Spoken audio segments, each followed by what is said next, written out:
Alhamdulillah, sama salatu wassalamu ala rasulillah wa ala alihi wa ashabihi wa man walah. Tibatum wa taba mamsyakum wa tabawa'tum minal jannati manzila.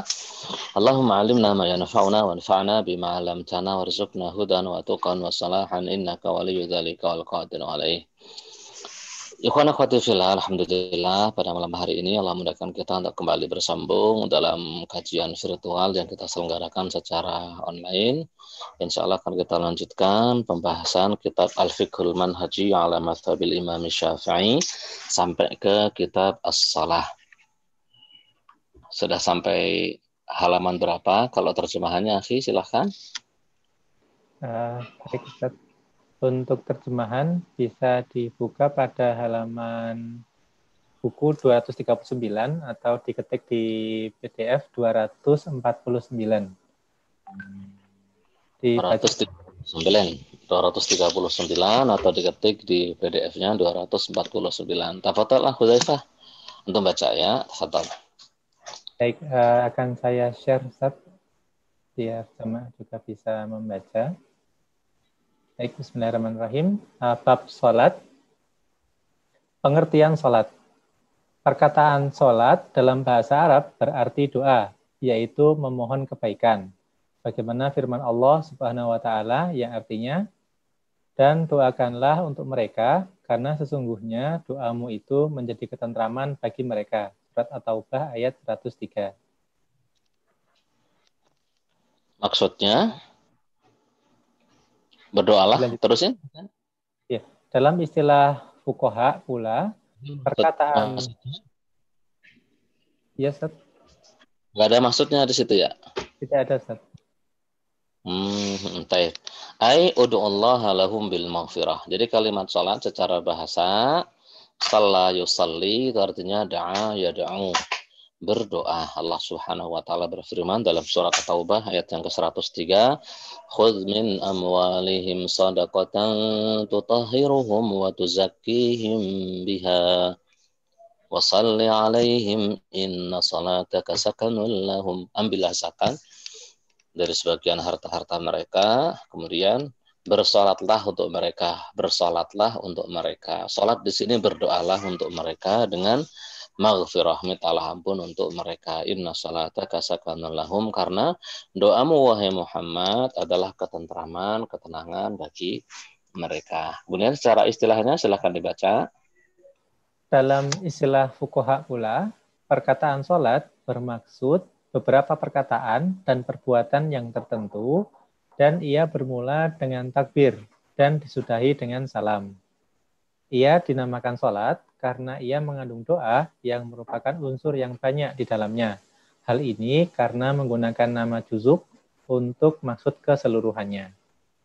Iya, secara istilah aqwalun wa af'alun makhsusah tuftatahu bitakbir wa tuftatamu bitaslim. Suatu ritual yang terdiri dari ungkapan dan dari perbuatan yang diawali dengan takbir, takbiratul ihram maksudnya, dan diakhiri dengan salat, sebagaimana disabdakan Rasulullah sallallahu alaihi wasallam dengan sanad hasan diriwayatkan oleh Imam Tirmidzi, miftahus salatit tahur wa tahrimuhat takbir wa tahliluhat taslim. Pembuka atau kuncinya salat adalah tahur, bersuci. Ihramnya memulainya, kalau haji kan ihram itu permulaannya adalah takbir, wa tahliluha, tahallulnya adalah salam. Selama belum takbir berarti belum disebut sebagai salat. Jadi seandainya antum, mohon maaf ini agak istitrat ya, agak intermezzo sedikit. Seandainya ada orang yang bilang usolli nawaitu, itu bukan berarti nambahi salat. Karena salatnya dia dihitungnya dari takbir Allahu Akbar sampai Assalamualaikum warahmatullahi. Itu kurang lebih. Untuk hikmah salat kita lewati saja.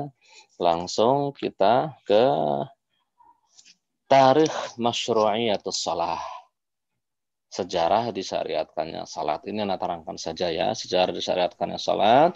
Salat adalah ibadah yang sudah dilakukan oleh para nabi-nabi sebelum Nabi Muhammad Shallallahu Alaihi Wasallam. Para nabi sudah salat. Allah Subhanahu Wa Taala menceritakan tentang Sayyidina Ismail alaihi salam, wa kana ya'muru ahlahu bis salati waz zakati wa kana 'inda rabbih mardiyya. Dan sesungguhnya Nabi Ismail ya'muru ahlahu bis salah, memerintahkan keluarganya mengerjakan salat. Sebelumnya Nabi Ibrahim juga berdoa, Rabbi ja'alni muqimas salati wa min dzurriyyati. Ya Allah, jadikanlah aku dan keluargaku mendirikan salat. Nabi Isa alaihissalam juga diceritakan oleh Allah Subhanahu wa taala dalam surat Maryam yang ke-31, wa awsani bis salati waz zakati dumtu hayya, dan Allah mewasiatkan kepadaku salat dan zakat selama aku hayya, selama aku hidup. Jadi salat adalah ibadah yang sudah ada dari sebelum Rasulullah SAW diutus. Kemudian Rasulullah SAW ketika di Mekah, beliau juga salat. Salatnya 2 kali yang masyhur itu ya, 2 kali sehari semalam. Kemudian diwajibkan kepada beliau saat malam Isra Mi'raj yang dikuatkan oleh Ibnu Hajar Asqalani tanggal 27 Rajab pada khilaf itu, yang dikatakan oleh Al-Hafidh Ibnu Hajar tanggal 27 Rajab di Isra Mi'rajkan, diwajibkan kepada beliau salat 50 kali awalnya, kemudian diberi keringanan hingga menjadi 5 kali sehari semalam. Itu sejarah disyariatkannya salat. Nah, kita kemudian langsung ke dalil disyariatkannya salat. Dalil syariatkan salat ya, dalil Quran, dalil sunnah, juga ijma'nya seluruh umat muslim, alimuhum wa awamuhum, semua umat muslim sepakat ijma' akan kewajiban salat. Karena Allah Subhanahu wa taala berfirman secara tegas, aqimis shalah wa yuqimunas shalah. Berapa ayat Al-Qur'an yang mewajibkan salat, terus kemudian hadisnya Rasul sallallahu alaihi wasallam, bunyal islamu ala khamsin, syahadati alla ilaha illallah wa anna muhammadar rasulullah wa iqamis shalah, mendirikan salat, dan seterusnya. Itu dalil-dalil di syariatkannya salat. Kemudian ada judul baru lagi namanya makanatuha fiddin, kedudukan salat dalam agama. Salat ini adalah ibadah yang paling agung dalam syariat agama Islam. Rasul sallallahu alaihi wasallam ketika ditanya dalam hadis riwayat Ibnu Majah, an afdalil a'mali faqala lah as-salah. As-salah. Apalagi langsung as-salah, as-salah. Terus lalu dijawab dengan salat seperti itu. Dalam hadis yang sahih juga Rasulullah SAW bersabda, awwalu ma yuhasabu bihi al-'abdu yaumal qiyamati shalah. Seorang hamba nanti amalan yang pertama kali dihisab di sisi Allah Subhanahu wa taala adalah salat. Kalau salatnya baik, amalannya yang lain ngikut baik. Jika salatnya buruk, amalan yang lainnya juga ngikut buruk. Antum baca sekarang hukum meninggalkan salat, hukum orang yang meninggalkan salat. Silakan Akhi. Hukum meninggalkan salat. Orang yang meninggalkan salat sama ada karena malas, cuai, ingkar, dan sengaja meringankannya. Sesiapa yang Jadi, jelaskan aja ya, jelaskan biar antum nggak kelamaan baca. Hukum meninggalkan salat. Ada kalanya orang meninggalkan salat karena mengingkari kewajiban salat ya, mengingkari kewajiban salat. Jika orang meninggalkan salat karena mengingkari kewajiban salat, yakin bahwasanya dia yakin salat itu tidak wajib, atau dia memiliki keyakinan sampai tingkatan tertentu gitu. Mohon maaf, nggak bermaksud menyinggung siapapun ya. Sampai tingkatan tertentu, pada tingkatan tersebut dia berkeyakinan sholat tidak wajib lagi kepadanya, dan memang nggak diwajibkan Allah, meskipun Allah perintahkan tapi tidak wajib kepadanya. Nah, ini hukumnya adalah kafir menurut ijma ulama. Seluruh ulama ijma kafir orang tersebut. meninggalkan salat karena mengingkari jahada bi fardiyatiha, mengingkari kewajibannya. Itu seluruh ulama ijma kafir. Nah, kalau kafir seperti ini seandainya meninggal, ya hukumnya hukum kafir. Seandainya di negeri muslim itu berarti dia ya namanya kafir murtad, berarti hukumannya hukuman murtad. Seluruh ulama sepakat ya. Kalau nggak kembali lagi ke Islam, nggak masuk lagi ke Islam, ya tahulah ya hukuman murtad ya. Hukuman murtad itu kalau di negeri muslim dibunuh. Islam tidak pernah memaksa orang lain untuk masuk agama Islam. Tapi kalau sudah masuk agama Islam tidak boleh bermain-main. Suruh mikir dulu sebelum masuk. Karena setelah masuk akan ada kewajiban-kewajiban yang harus dilaksanakan. Seperti itu. Itu yang pertama. Kalau mengingkari salat, tidak mengerjakan salat karena mengingkari kewajibannya. Kemudian yang kedua, mengingkari tidak melaksanakan salat karena malas. Bukan mengingkari kewajibannya, melainkan sekedar malas. Sekedar malas, ya mungkin banyak kerjaan atau tidak sempat atau teruslah anehnya seperti kelupaan tapi terus-terusan atau sengaja melupakan, malas intinya. Ketika ditanya emang salat nggak wajib, ya wajib sih, terus nggak ada waktu lah atau apa nggak sempat. Nah ini bagaimana? Menurut Ahmad bin Hambal, hukumnya juga kafir. Hukumnya kafir meskipun bersyahadat, meskipun ngaku Islam, meskipun sholat lebaran, meskipun sholat tarawih, tapi nggak sholat 5 waktu, hukumnya kafir. Kalau mati, tidak boleh disalati, tidak boleh dikafani, tidak boleh dikuburkan di pemakaman orang-orang Islam. Tidak boleh didoakan, udah pasti masuk neraka. Namanya juga kafir ya. Itu menurut Ahmad bin Hambal. Nah, menurut jumhur ulama, menurut Hanafiyah, Malikiyah, dan Syafi'iyah, tidak kafir, melainkan fasik. Kenapa fasik? Kenapa fasik? Karena dalam riwayat Abu Dawud, Rasulullah SAW bersabda dalam hadis Ubadah bin Samit radhiyallahu taala anhu, aku mendengar Rasulullah SAW bersabda, 5 salat yang Allah wajibkan kepada seluruh hambanya, siapapun yang mengerjakannya, tidak menyia-nyiakannya, tidak menganggap remeh urusan salat, maka Allah menjaminnya masuk surga. Barang siapapun yang mati dan dia menyia-nyiakan salat maksudnya, maka Allah Subhanahu wa taala tidak menjaminnya untuk masuk surga. Jika Allah mau, Allah siksa dia, dan jika Allah mau, maka Allah masukkan dia ke surga.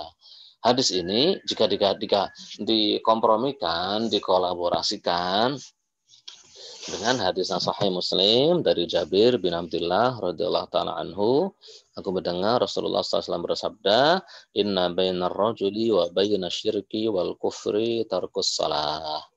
Jadi membedakan antara seorang laki-laki muslim dan yang tidak muslim adalah meninggalkan salat. Yang masih salat berarti muslim, yang meninggalkan salat berarti kafir. Ini dalilnya Imam Ahmad bin Hambal radhiyallahu taala anhu. Nah, menurut jumhur ketika dikompromikan dengan hadis yang tadi, hadis Abu Dawud radhiyallahu taala anhu, ya jadinya meninggalkan sholat tadi memang kufur, disebut kafir boleh, tapi bukan kafir yang mengeluarkan dari agama, melainkan kufur nikmat, tidak mengeluarkan dari agama. Kenapa? Karena Rasulullah SAW menyebutkan masih ada kemungkinan dimasukkan surga oleh Allah Subhanahu wa taala. Jadi kalau masih ada kemungkinan dimasukkan surga, berarti muslim hukumnya. Sebab tidak mungkin orang kafir ada kesempatan masuk surga. Itu kenapa menurut jumhur ulama, yang meninggalkan salat karena malas, karena merasa tidak sempat, karena terlalu sibuk, itu hukumnya muslimnya fasik. Bedanya apa ya? Kalau Imam Ahmad tadi nggak boleh disolati, kalau mati nggak boleh dikuburkan bersama orang Islam, nggak boleh dikafani, nggak boleh ya dikuburkan sebagaimana ayam aja kalau mati. Kalau menurut jumhur boleh disolati, boleh dikafani, boleh dikuburkan bersama orang Islam. Wa amruhu ilallah, dan urusannya diserahkan kepada Allah Subhanahu wa taala.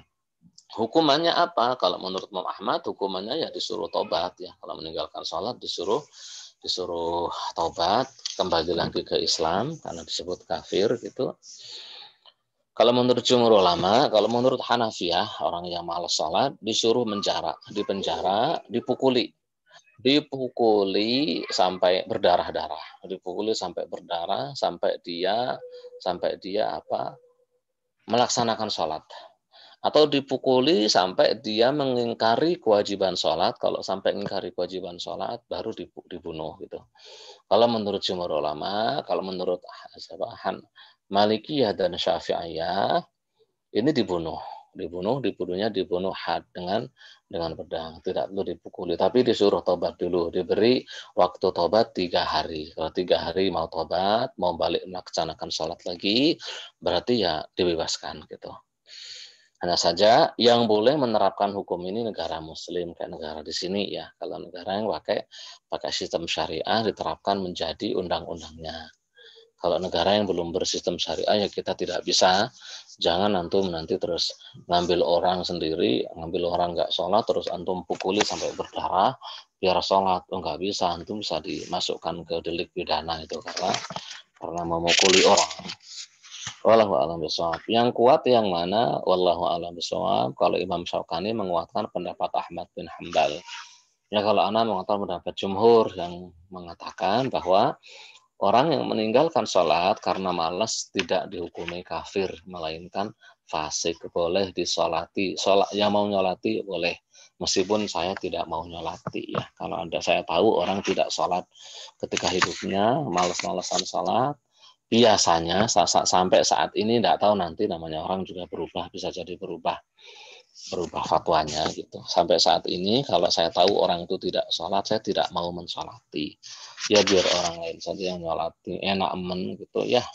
Wong saat hidup gak mau sholat, giliran mati minta disolatin, sholat atau diri aja, sholat sendiri kalau bisa, nggak usah disolati. Itu prinsip saya. Tapi menurut jumhur boleh. Tapi saya juga bersama jumhur tidak mengkafirkan orang yang meninggalkan sholat karena males. Apakah wajib mengqadha atau tidak? Nanti pembahasannya ada sendiri. Nah, sekarang kita langsung masuk ke waktu sholat fardu.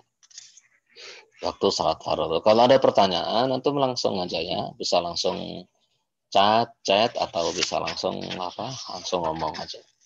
Langsung aja dibaca waktu sholat, silahkan. Tafadhal Khudzaifah. Oh iya, Ustaz. Ya.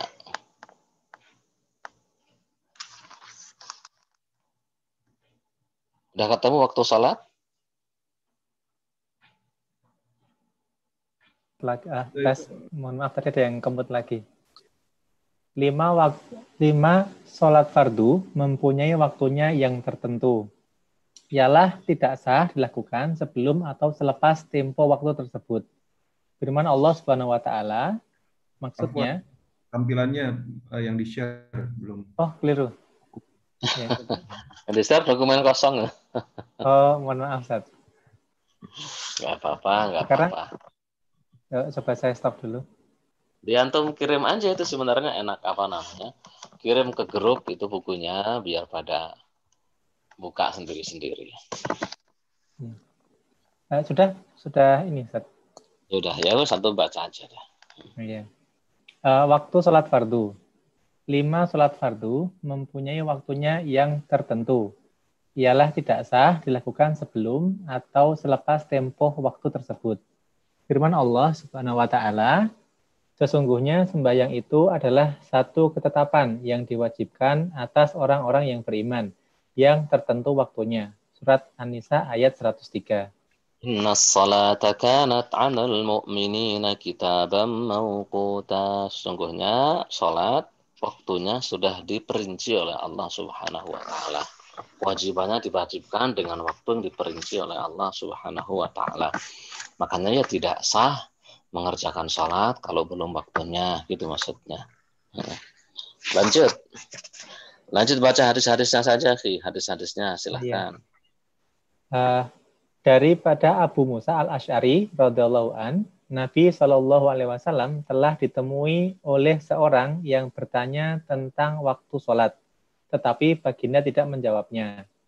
Manakala dalam riwayat yang lain pula, baginda bersabda, "Bersolatlah bersama-sama kami." lalu baginda menunaikan sholat subuh ketika terbit fajar. Sedangkan penglihatan orang ramai masih belum dapat mengenali antara satu sama lain. Kemudian baginda menyuruhnya bersolat zuhur ketika matahari tergelincir. Ada yang berkata ketika itu waktu tengah hari, sedangkan baginda lebih mengetahuinya daripada mereka. Seterusnya, baginda menyuruh mereka bersama-samanya menunaikan sholat asar ketika matahari masih tinggi.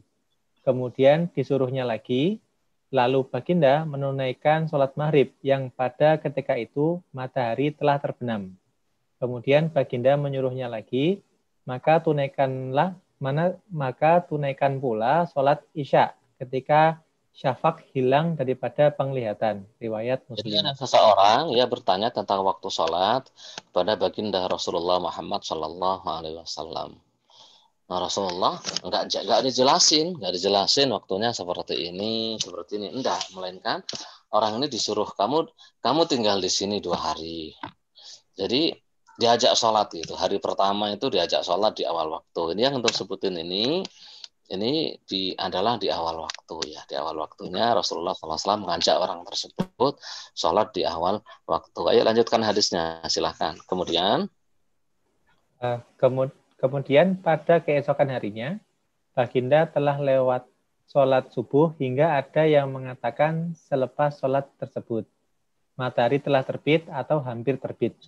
Jadi kalau kemarin Rasulullah SAW sholat itu di awal waktu saat fajar shadiq baru nampak. Fajar shadiq itu fajar yang cahaya matahari bentuknya ke sini ya, dari utara ke selatan. Kalau fajar kadzib itu ke atas seperti ekornya serigala. Nah, di awal fajar kadzib fajar shadiq muncul, Rasulullah SAW sholat. Di hari kedua beliau tuh sholat sengaja mengakhirkan sholat gitu. Selesai sholat subuh, saat jamaah mengatakan tala'atis syamsu au kadat antatlo. Ini mataharinya sudah terbit sepertinya atau hampir mau terbit gitu. Terus lanjut. Kemudian baginda melewatkan sholat zuhur hingga hampir waktu asar sebagaimana semalam. Jadi hari keduanya, kalau awalnya di hari kemarin Rasulullah sholat zuhurnya di awal waktu. Begitu matahari tergelincir sedikit ke arah barat tanah sana ya, ke arah barat, beliau langsung sholat dengan orang yang tadi ngajak dengan para sahabat. Giliran besoknya, beliau sengaja mengakhirkan waktu zuhur itu sampai mendekati waktu asar gitu maksudnya. Lanjut, kemudian baginda melewatkan sholat asar sehingga ada yang mengatakan selepas sholat tersebut, warna matahari kemerah-merahan. Nah, untuk pas kemarinnya di awal waktu asar, ketika matahari sudah panjangnya sama dengan bendanya lebih dikit aja mau sholat asar, beliau sholat kemarin. Nah, sekarang hari ini beliau sholat itu matahari sudah menguning. Waktu matahari sudah menguning, terus kemudian setelah sholat asar matahari sudah merah. Kalau sudah merah itu tinggal masuknya saja, tinggal tenggelam saja gitu maksudnya. Lanjut kemudian. Seterusnya, baginda melewatkan pula sholat maghrib hingga syafaq tidak kelihatan lagi. Nah, hari yang kemarin sholat maghrib ketika matahari tenggelam langsung sholat maghrib. Nah, sekarang Rasulullah sholat maghribnya begitu sholat maghrib gitu syafaq yang warna jingga, masuk syafaq itu warna jingga ya. Setelah matahari tenggelam biasanya di barat itu ada syafaq itu, ada warna-warna jingga gitu, warna oranye. Itu sudah hampir hilang. Lanjut kemudian baginda melewatkan sholat isya sehingga lewat tengah malam. Terus apabila menjelang pagi, baginda memanggil orang yang tersebut lalu bersabda, waktu sholat ialah di antara 2 masa ini. Jadi untuk sholat isya, beliau itu sholatnya itu sampai hatta kana sulusul, sepertiga malam gitu. Jadi udah hampir sampai sepertiga malam gitu baru sholat isya. Kemudian Rasul manggil orang yang kemarin tanya, waktu sholat itu antara yang kemarin dan sekarang. Ya, ini hadisnya banyak ya, banyak sekali hadisnya, tapi kurang lebihnya. Ini nanti akan ada hadis-hadis lain di perincian waktu sholatnya. Jadi waktu sholat itu dari awal waktu sampai akhir waktu semuanya waktu sholat.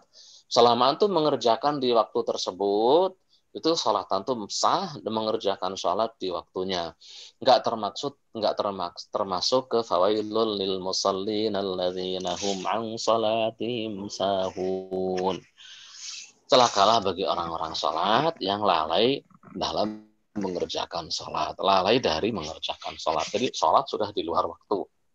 Nah ini masih di dalam waktunya. Waktu maghrib ya dari matahari tenggelam sampai kapan? Nanti akan ada sampai warna jingga kemerah-merahan itu, warna mega yang merah itu belum hilang. Gitu maksudnya. Wallahu a'lam bishawab. Paham insyaallah ya? Lanjut kalau gitu waktu fajar, lanjut ya, waktu subuh. Waktu subuh. Permulaan waktu subuh ialah ketika terbit fajar sodik dan berterusan hingga matahari terbit. Ini berdasarkan hadis sabda Rasulullah Shallallahu Alaihi Wasallam yang artinya waktu sholat subuh adalah dari terbit fajar selama matahari belum terbit. Riwayat Muslim. Waktu salatu subhi min tulu'il fajri malam tatlu'i syams. Waktu salat subuh adalah dari fajar terbit selama matahari belum terbit. Dari fajar sampai matahari belum terbit. Kalau udah terbit berarti sudah habis waktunya. Itu waktu salat subuh. Mau di awal, di tengah, di akhir, semuanya itu waktu salat subuh. Tapi yang afdal, ini kita nggak bicara afdal. Kalau afdal ya di awal waktu semuanya. Sholat di awal waktu itu nggak wajib. Wajibnya sholat di waktu. Afdalnya afdal di awal waktu. Itu maksudnya. Lanjut. Yang kedua, waktu sholat zuhur. Waktu zuhur bermula apabila matahari condong dari tengah-tengah langit ke arah matahari terbenam. Ia juga dinamakan gelincir matahari. Ketika itu, pemerhati akan ternampak sedikit bayang-bayang mulai memanjang ke arah timur, yang disebut sebagai bayang-bayang gelincir. Waktu tersebut berterusan sehingga panjang bayang-bayang menyamai panjang objeknya, selain daripada bayang-bayang gelincir yang menjadi tanda permulaan waktu zuhur.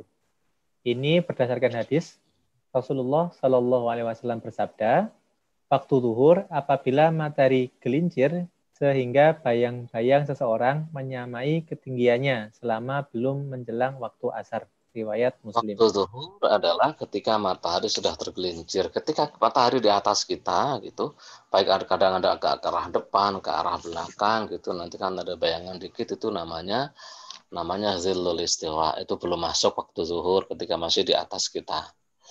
Nah, kalau sudah tergelincir ke arah barat sedikit, kita punya bayangan ke timur. Nah, itu berarti sudah masuk waktu sholat zuhur sampai kapan? Sampai bayangan kita sama dengan tinggi kita. Kalau tadi pas istiwa ada bayangan kita sedikit, tambahi dengan bayangan istiwa tadi. Itu waktu sholat zuhur. Jadi kalau kita belajar waktu sholat ini enak, akhi.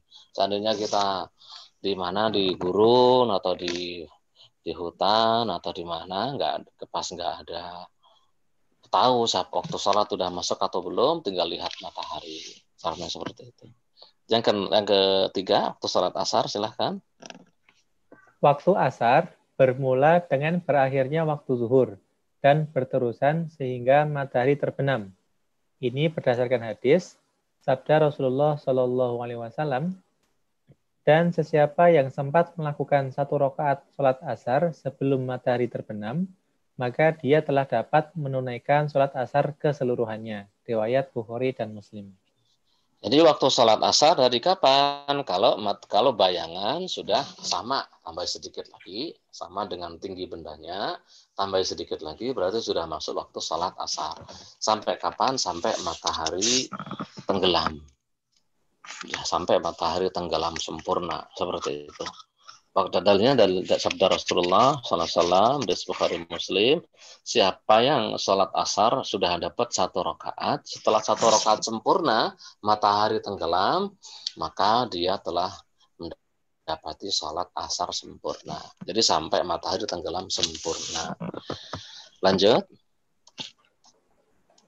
Walau bagaimanapun, yang seelok-eloknya seseorang tidak melengah-lengahkan sholat asar, sehingga panjang bayang-bayang menjadi 2 kali ganda panjang objeknya, selain daripada bayang-bayang gelincirnya, sebagaimana sabda Rasulullah Shallallahu Alaihi Wasallam dalam hadis yang lalu tentang waktu sholat.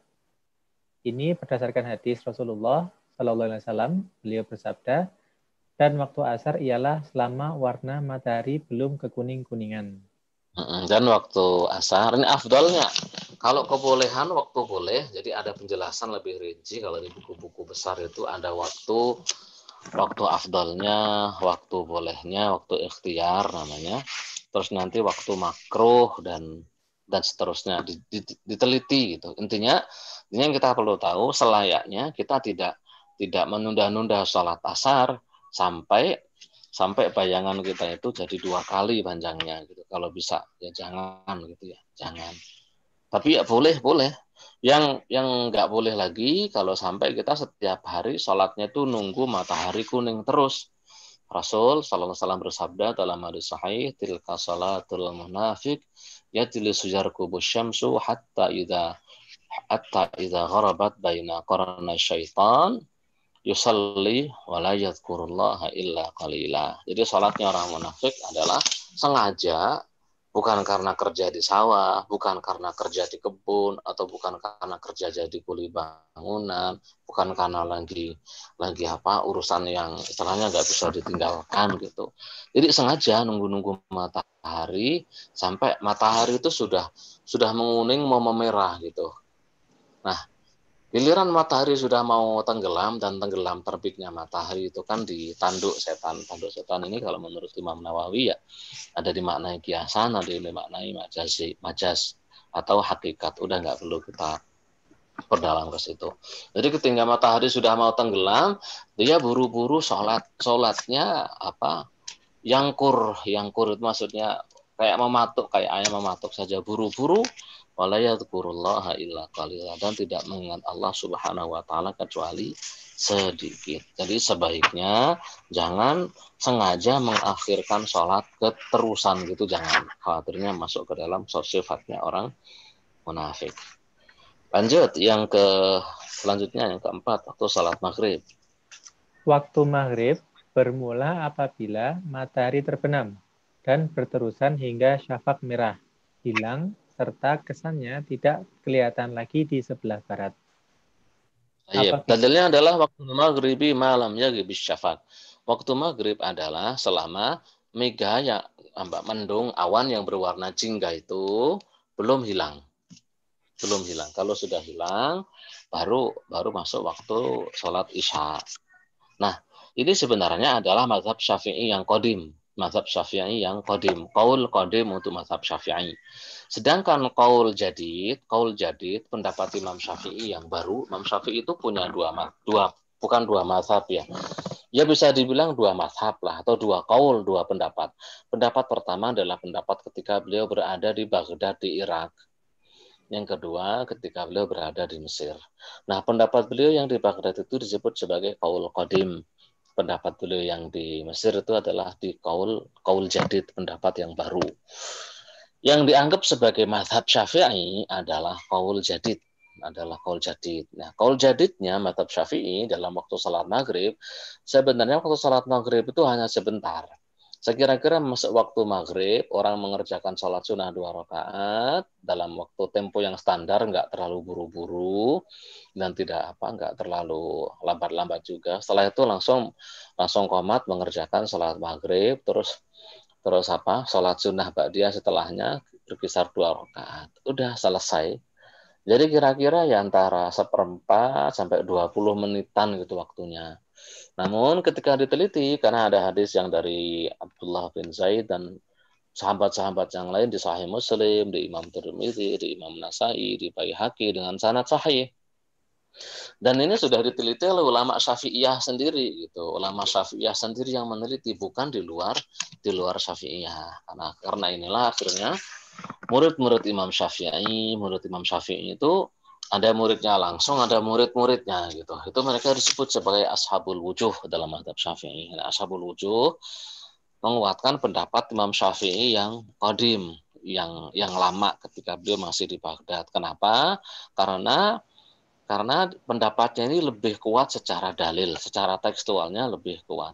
Pendapat Imam Syafi'i yang jadid juga kuat secara dalil juga sahih, tapi akhirnya tidak memakai dalil yang ini, gitu. Dalil yang dari Abdullah bin Zaid yang menyebutkan bahwasannya Rasulullah SAW bersabda waktu maghrib itu selama mega yang berwarna jingga belum hilang. Nah, untuk mengkompromikannya akhirnya dipakailah mazhab Syafi'i yang qadim, dipakai di jadid. Itu yang difatwakan sampai sekarang. Wallahu a'lam bishawab. Sekarang waktu Isya, silakan akhi. Waktu Isya bermula dengan berakhirnya waktu maghrib dan berterusan hingga terbit fajar shodiq. Nah, ini waktu Isya dari kapan? Dari habisnya waktu maghrib, ketika mendung atau mega yang berwarna jingga, uring tadi sudah hilang, sampai kapan? Panjang gitu. Itu menurut jumhur ulama panjang ya. Menurut baik mazhabnya Abu Hanifah, mazhabnya Syafi'i, dan mazhabnya salah satu pendapat juga di Ahmad, juga pendapat yang tidak masyhur di Malikiyah. Kalau pendapat yang masyhur di Malikiyah itu sampai sepertiga malam saja. Hadis yang kita baca tadi itu. Tapi kalau menurut jumhur, waktunya itu sampai kapan? Sampai panjang. Sampai waktu sholat subuh. Selama waktu subuh belum masuk, itu masih masuk waktu sholat Isya. Tapi lagi-lagi afdalnya dikerjakan di awal waktu sampai sepertiga malam awal saja. Toleransi waktu ikhtiar sampai pertengahan malam, tapi waktu jawaz, waktu boleh sampai sebelum subuh datang. Kenapa dipahami seperti itu? Karena Rasulullah Shallallahu Alaihi Wasallam bersabda dalam hadis sahih bahwasanya orang yang ketiduran atau orang yang kelupaan sholat itu tidak disebut sebagai menyia-nyiakan sholat. Orang yang menyia-nyiakan sholat adalah innamat tafritu ala man lam yusallis sholata hatta yaji'a waktu sholatil ukhra. Orang yang menyia-nyiakan sholat, ini hadis Muslim ya. Orang yang menyia-nyiakan sholat adalah orang yang tidak sholat, nunda-nunda sholat sampai masuk waktu sholat yang selanjutnya. Itu baru disebut sebagai orang yang menyia-nyiakan sholat. Jadi hukum asalnya semua waktu sholat itu bersambung dengan hadis Muslim ini.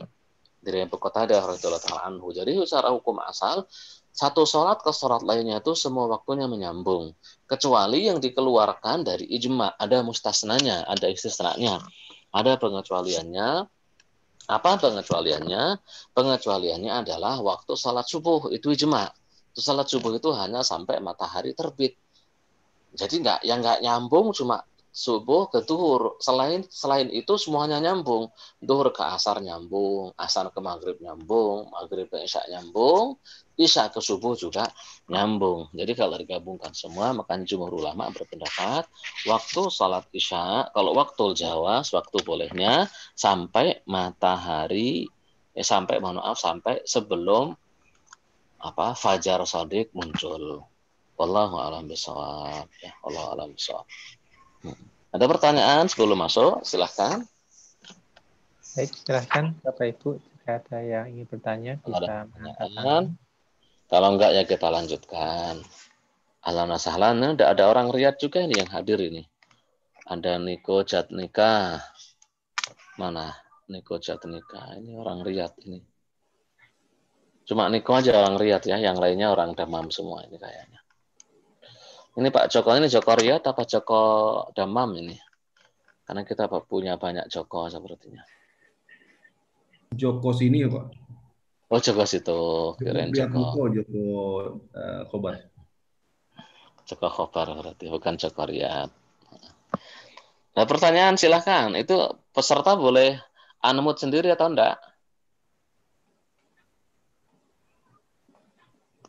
Silakan raise hand kalau mau ada yang bertanya, atau bisa tulis di chat, di kolom chat, akan tanya di sini. Kalau nggak ada, silakan dibaca waktu-waktu yang dimakruhkan salat. Silakan, akhi. Baik, waktu makruh bersalat. Antara waktunya ialah 1. Ini makruh ini dalam pengertian ulama di sini sebenarnya makruh itu ada 2. Ada makruh karahiyatut tahrim. ada makruh, karahiyatu tanzih. Makruh, maksudnya makruh itu ada kalanya mendekati haram, ada kalanya mendekati mubah. Nah, maksudnya waktu dilarang sholat di sini, waktu makruh di sini, makruh yang mendekati haram, ikhwah, bukan yang mendekati mubah. Malah sebagian ulama ya nggak hanya memakruhkan tapi mengharamkan sholat di waktu tersebut. Silahkan, kapan itu yang pertama? Yang pertama, ketika matahari rembang, kecuali pada hari Jumat dan selepas subuh, hingga matahari kelihatan setinggi sebatang tombak atau Ya, lebih. jadi yang pertama adalah ketika matahari di atas kepala kita, indal istiwa, benar-benar di atas ubun-ubun kita. Itu tidak diperbolehkan salat. Yang kedua adalah yang selanjutnya setelah sholat subuh sampai matahari terbit meninggi kira-kira 1 tombak ya, kira-kira 1 tombak. Jadi seandainya antum mau sholat duha diawalkan, itu kan ada sholat duha yang bisa diawal, yang kalau antum duduk di musala antum ya di masjid, terus nggak kemana-mana, zikir, tilawah, baca Quran dan sebagainya, terus nunggu matahari terbit, sampai tunggu kira-kira meninggi kira-kira setombak, barang 10-15 menit biasanya ya. Dari waktu syuruk, kan waktu syuruk udah kelihatan, tunggu barang 10-15 menit dari waktu syuruk, kemudian sholat 2 rakaat yang pahalanya sama dengan haji, sama dengan umrah. Itu usahakan jangan pas saat matahari terbit, karena itu dilarang oleh Rasulullah Shallallahu Alaihi Wasallam.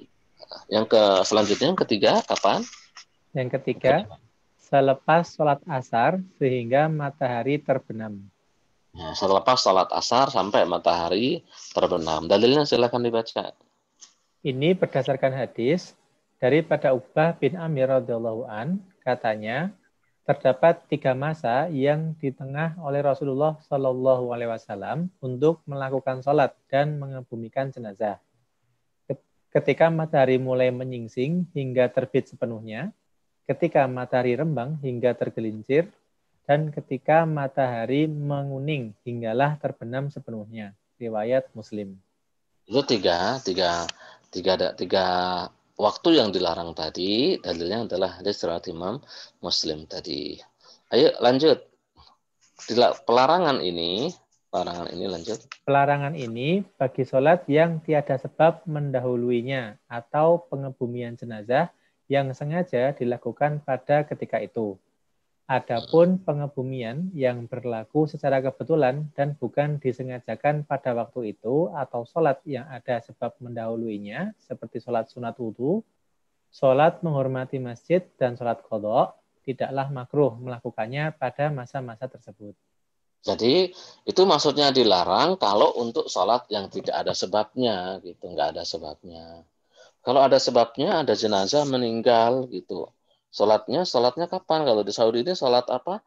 Lumrahnya sholat jenazah itu adalah saat asar, gitu ya. Asar baru sholat. Setelah itu baru mengebumikan jenazah. Ya enggak apa-apa karena ada sebabnya. Atau mungkin saat asar ada kajian di masjid, kemudian antum masuk masjid, tahiyatul masjid sunnah karena ada sebabnya. Sebabnya itu sebelumnya gitu. Ada sebab dulu, baru kita sholat. Nah itu nggak masalah. Atau mengkodok sholat baik sholat fardu ataupun sholat sunnah itu nggak apa-apa. Ayo lanjut silahkan. Dalilnya. Ini berdasarkan hadis daripada Anas radhiyallahu an, daripada Nabi Shallallahu Alaihi Wasallam. Beliau bersabda, sesiapa yang terlupa bersolat, hendaklah melakukannya apabila teringat. Tiada kafaroh untuknya, melainkan demikian. Riwayat Bukhari. Siapa yang lupa sholat, kelupaan gitu, lumrah ya, orang kelupaan sholat itu sangat-sangat lumrah. Jangan heran gitu. Orang kok bisa kelupaan sholat, lumrah ya, sangat lumrah. Kalau ingat langsung sholat. Waktunya kapan? Waktunya kapan pun tanpa dibatasi. Makanya kalau emang karena sebab lupa, sholat saja untuk mengqadha. Itu boleh. Meskipun setelah sholat asar, iya. Setelah sholat subuh, iya. Saat matahari tergelincir di tengah-tengah, iya. Hadis yang lain, silahkan. Dari Ummu Salamah. Ini adanya firman Allah langsung, surat Toha ayat 14. Dilewatin. Lewatin aja. Hadis apa itu? Lanjut jadi hadis dari Ummu Salamah radhiyallahu anha. Artinya Nabi Shallallahu Alaihi Wasallam mengerjakan sholat 2 rakaat selepas asar. Lalu dia bertanya kepada baginda. Baginda bersabda, "Wahai anak perempuan Abu Umayyah, engkau bertanya tentang sholat 2 rakaat selepas sholat asar. Sebenarnya beberapa orang daripada Puak Abdul Qais datang menemuiku dan menyebabkan aku tertinggal sholat 2 rakaat selepas zuhur. Justru inilah sholat 2 rakaat itu." Riwayat Bukhari dan Muslim. Jadi ada utusan Abdul Qais yang datang menemui Rasulullah Shallallahu Alaihi Wasallam hingga akhirnya beliau tidak bisa melaksanakan sholat qobliyah zuhur. Sholat qobliyah ini oleh Rasulullah diqadha. Qadhanya kapan? Setelah asar. Ini banyak redaksinya. Dalam redaksi yang lain bertanya nih Bunda ini Ummu Salamah. Ya Rasulullah, bukannya engkau melarang kita sholat setelah asar, tapi kenapa engkau sholat setelah asar? Rasul jelaskan, wahai Ummu Salamah, ini sebenarnya sholat qobliyah zuhur. Aku tidak sempat sholat, dan aku sholat untuk mengqadhanya. Hadis yang lain silahkan. Di pengecualian, ada pengecualian. Pengecualiannya.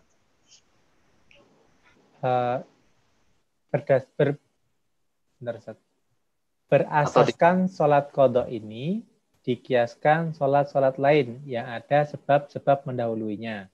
Nah, dikiaskannya dengan sholat qadha ini semua yang ada sebab-sebabnya.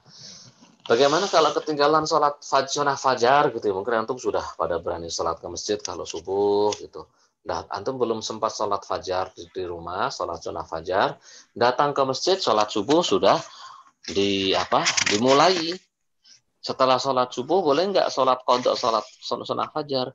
Boleh, bahkan ada hadisnya dengan sanad sahih di Nasa'i, di Tirmidzi dengan sanad sahih. Ada seorang sahabat setelah sholat subuh sholat lagi, ditanya oleh Rasulullah, itu apa ini, sholat apa gitu. Beliau mengatakan, ya Rasulullah, tadi saya belum sempat sholat qobliyah. Dan Rasulullah tidak menyalahkannya. Jadi boleh kalau ada sebabnya. Ayo dibaca lagi, dikecualikan. Begitu juga tanah haram Makkah dikecualikan secara mutlak daripada semua tegahan tersebut. Dalilnya sabda Rasulullah SAW. Ini berdasarkan hadis Rasulullah SAW. Beliau bersabda, wahai keturunan Abdul Manaf, jangan kamu larang sesiapapun melakukan tawaf dan sholat di Ka'bah ini pada bila-bila masa yang dikehendakinya, sama ada malam ataupun siang. Riwayat Tirmidzi dan Abu Dawud. Kecualiannya di Haram Al-Makki, Masjid Haram. Di situ tidak ada waktu makruh, tidak ada. Silahkan, mau sholat waktu kapanpun, mau sholat apa terserah. Setelah subuh mau sholat apa lagi terserah, silahkan. Sholat mutlak atau sholat apapun diperbolehkan oleh Rasulullah Shallallahu Alaihi Wasallam. Karena mengapa? Memang di Masjidil Haram itu kan tempat sholat yang berbeda, istimewa gitu akhirnya. Saat satu sholat dinilai dengan beribu-ribu kali sholat gitu kan daripada tempat-tempat yang lain. Makanya kalau orang yang bisa ke Masjidil Haram pengen memperbanyak sholat, karena sekali sholat kan sama dengan 100.000 kali sholat di masjid yang lain. Ya, memperbanyak sholat diperbolehkan dan tidak boleh melarang siapapun sholat di Masjidil Haram di waktu kapanpun. Wallahu a'lam bishawab. Ada pertanyaan, Ustaz? Pertanyaan silahkan. Udah mau jam 9 ini. Antum sampai jam 9 aja kan? Ya, Ustaz. Ya, ada pertanyaan silahkan. Baik, pertanyaan dari Saudara Yudi Atik. Assalamualaikum Ustadz. Kalau kita dalam perjalanan kemudian tertinggal waktu sholat dikarenakan macet total, apakah kita sholat di mobil dengan tayamum atau kita laksanakan setelah sampai tujuan dengan mengqadhanya? Jazakallah khair. Kalau bisa sholat di mobil dengan tayamum dan benar-benar memang ada debunya, sholat di mobil dengan bertayamum lebih baik ya, karena sholat di waktunya. Tapi kalau tidak sempat, tidak bisa sholat di mobil karena memang macet, apa di mobil juga mungkin kalau naik kendaraan umum, orang desak-desakan, pernah lah Hana juga ngalami seperti itu. Sulit sekali untuk sholat, nggak bisa, nggak ada kesempatan lain. Berarti apa? Solusinya mengkodok ketika sudah sampai rumah nanti dikodok sholatnya. Diusahakan besoknya lagi, kalau memang setiap hari macet, besok kalau mau pulang kerja, setelah sholat maghrib sekalian saja. Karena kebanyakan yang pulang maghrib atau pulang setelah maghrib sampai rumahnya itu paling selisih 10-15 menitan. Ya mending sholat dulu maghrib, nggak dikodok terus kan. Kalau dikodok itu sudah sholat di luar waktunya. Wallahu a'lam bishawab. Wallahu a'lam bishawab. Ya, pertanyaan yang kedua, Ustaz, dari saudara Niko Ibrahim. Assalamualaikum Ustaz, izin nanya. 1, kalau berdoa ketika masuk waktu diharamkan sholat, apakah boleh? Misal, berdoa setelah sholat duha, tapi menjelang masuk waktu zuhur. 2, kalau berdoa antara waktu azan dan iqomah, tapi posisi kita di rumah, apakah termasuk dalam waktu mustajab berdoa? Yang pertama, kalau berdoa ketika waktu diharamkan sholat, apakah boleh? Boleh. Nggak ada yang mengharamkan waktu tersebut untuk doa. Justru malah di hari Jumat itu menurut jumhur ulama, ini juga ikhtiyaratul jumhur ulama selain Syafi'iyah. Bahwa setelah Jumat, hari Jumat setelah sholat asar sampai matahari tenggelam. Di situ ada waktu yang mustajabah. Nggak langsung setelah asar ya enggak, mendekati maghrib ya enggak. Jadi antara waktu selesai asar sampai menjelang matahari tenggelam, setiap hari Jumat itu ada waktu sebentar, entah berapa. Seandainya kita doa di situ, pasti dikabulkan oleh Allah Subhanahu wa Ta'ala. Padahal itu adalah waktu yang dilarang untuk sholat, karena setelah asar sampai matahari tenggelam. Jadi nggak ada larangan untuk doa. Untuk mendoa saja nggak masalah. Kedua, kalau berdoa waktu azan dan iqamah, tapi di rumah, apakah sama saja mustajab doa? Iya, mustajab. Karena Rasulullah SAW tidak mensyaratkan doa antara azan dan iqamah itu harus di masjid. Wa ma warada mutlaqan baqiya ala itlaqi, itu kaidahnya. Semua dalil yang sampai kita secara mutlak tidak dijelaskan secara terperinci, maka diamalkan secara mutlak tanpa terperinci. Mau antum doa di masjid, di rumah, mungkin di sekolah sambil nyupir mobil, itu pun semuanya mustajabah karena waktu antara azan dan iqamat. Allahu a'lam bishawab. Nanti iqamatnya yang mana yang di standar yang dipatokan. Nah, kalau di sini mah enak ya. Ya rata-rata pun tahu mah antara azan dan iqamat itu nggak jauh-jauh ya, standarnya antara 10 menit seperempat jam. Udah di sini mau di Indonesia juga standar seperti itu. Allahu a'lam bishawab. Ada lagi kalau nggak salah ini dari Samsul Basri ya. Iya, Ustaz. Nah, karena khawatir tidak sempat qobliyah fajar di masjid, bolehkah salat qobliyahnya di rumah? Boleh. Justru yang lebih afdal salat sunnah itu di rumah. Afdalu salatil mar'i maka nafi baitihi illal maktubah. Sabda Rasul, sebaik-baik salatnya seseorang adalah yang dikerjakan di rumah kecuali salat fardu.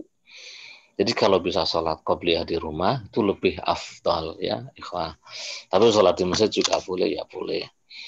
2, sholat qobliyah yang dilakukan setelah sholat wajib niatnya menjadi qadha ya Ustadz. Ya kalau menurut Syafi'iyah itu nggak disebut qadha gitu, nggak disebut qadha, tapi tetap ada karena menurut Syafi'iyah kalau kita buka kitab Fathul Mu'in atau kitab-kitab yang agak besaran, waktu qobliyah itu nggak terbatas sampai mengerjakan sholat fardu. Nah kapan? Waktu qobliyah itu ya selama di waktu sholat ini, gitu menurut Syafi'iyah. Tapi kalau menurut yang lain ya bisa dimaknai sebagai qadha. Apapun itu untuk niatnya, mau niat qadha atau niat ada, niat melaksanakan gitu, insya Allah sah ya, sama-sama boleh karena tidak diingkari oleh Rasulullah. Justru Rasulullah SAW juga mengerjakannya sebagaimana hadis Ummi Salamah tadi. Wallahu a'lam bishawab. Sepertinya sudah habis pertanyaannya. Sudah ya? Sudah jam 9 juga. Alhamdulillah, seneng anak ngisi kajian antum itu nggak lama-lama gitu ya. Udah selesai 1 jam. Nah, semoga bermanfaat. Insyaallah kita semoga dijaga oleh Allah Subhanahu wa taala, dilindungi dari semua keburukan. Ketemu lagi di pertemuan yang akan datang. Wallahu muwaffiq ila aqwamit thoriq. Wassalamualaikum warahmatullahi wabarakatuh. Waalaikumsalam warahmatullahi wabarakatuh. Jazakallah khair, Ustaz. Jazakallah khair, Ustaz. Iya. Silakan ditutup, Abu Daifah. Ya, baik. Terima kasih banyak Ustaz dan juga Bapak-bapak sekalian, Ibu yang mengikuti kajian ini. Mudah-mudahan ilmu yang kita dapatkan berkah dan kita bisa amalkan bersama. Mari kita tutup pengajian kita malam hari ini dengan doa kafaratul majlis. Subhanakallahumma wa bihamdika asyhadu an la ilaha illa anta astaghfiruka wa atubu ilaik. Sampai jumpa di kajian berikutnya. Assalamualaikum warahmatullahi wabarakatuh. Waalaikumsalam warahmatullahi wabarakatuh. Jazakallah khair ya. Jazakallah Ustaz. Jazakallah Ustaz Fadzin atas waktunya dan juga jemaah semuanya. Alhamdulillah. Karena tutup